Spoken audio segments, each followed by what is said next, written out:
All right, so good morning, traders. Good afternoon, traders. Good evening, traders.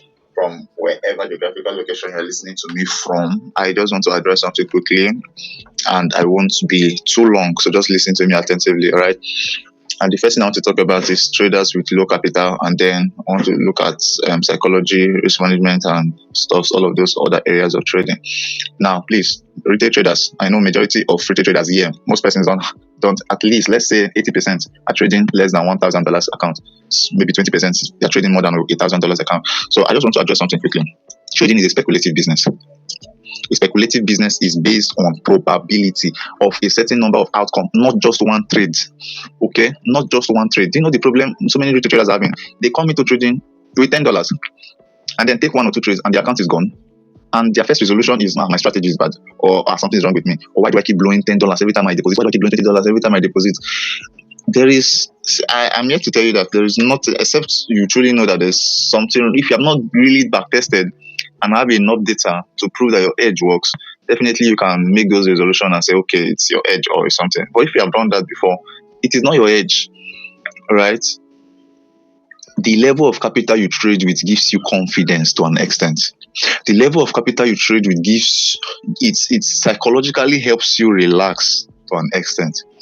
If you are coming to the market with less capital, you will be more pressured, because many of the people that are coming to the trading space with less capital, they are entering to solve a particular problem, and trading does not solve problem. That's one thing you should understand. Trading is a place you go to multiply your money, and you cannot multiply what you don't have. All right. So if you go into the trading space with a problem to solve, your problem times your capital will give you more problem.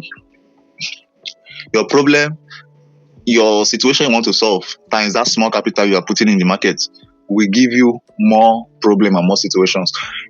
You know why? Because you will not be at ease. You will not be calm. How do I know? You will enter a trade and you will not let it rest. You will always be checking. You will always be checking. Am I talking to you? Yes, I'm talking to you. You will always be, because it's a small account. And you are, I don't understand.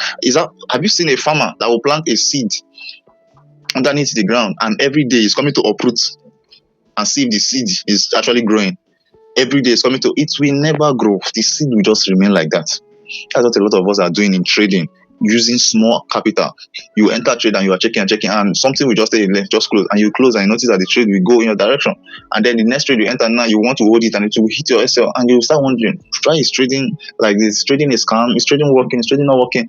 I want to say to you, stop depositing, accept. I want to create a balance with, except you know what you are doing. If you don't know what you are doing, don't deposit that your $10. And you know the funny thing is that those $10, those $20 you are depositing is a need. It's something you need, and that is why when it goes against you, you are just like, you are filled with anger. You want to cry. It's a need. Most times it might even be your transport, it might be your feeding money, it might be something, but you just deposited it with the mindset genuinely of wanting to grow that money. Trading does not work like that. If the probability at that point in time you're putting that money is not in your favor, you will lose that money. You will lose that money to stupor. I'm telling you. So you need to start creating balance with this. If you know what you are doing, of course, if you know what you're doing, you can take $10 to $100. You can take it as many times as possible. All right. You can do that if you know what you are doing. If you don't know what you are doing, please don't deposit that money. I would rather advise you save that money till when it has gotten to a substantial amount, like $100. Then you deposit and then you trade. Because when you are trading with large capital, what happens is it gives you enough room. All right, it gives you enough room to make losses and make profits. As it gives your edge enough room to play out, gives you enough room to take data. If you deposit $5 now, you blow it. Deposit $10 now, you blow it. There is no much data around it. You can't even tell if your edge is working or not. But if you have like $100, a $1,000 account, you have enough trade. You can take like more than 50 trades, and you can tell, oh, out of 50 trades, 25 was in profit, 25 was in loss. And because of my risk to reward, since 25 is in profit and I'm doing 1:3, I will still be in profit, even though it's a 50-50 win rate. You've seen what we are talking about. So that capital now gives you leverage. If you are risking 1%, you're risking 2%, it gives you more leverage to have data.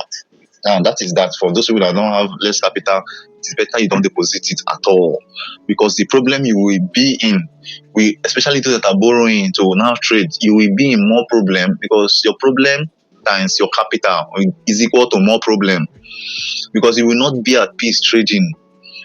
Are you hearing me? You will not be at peace trading. Now, the second thing we want to talk about is the aspect of trading that involves psychology, mindset, and all of those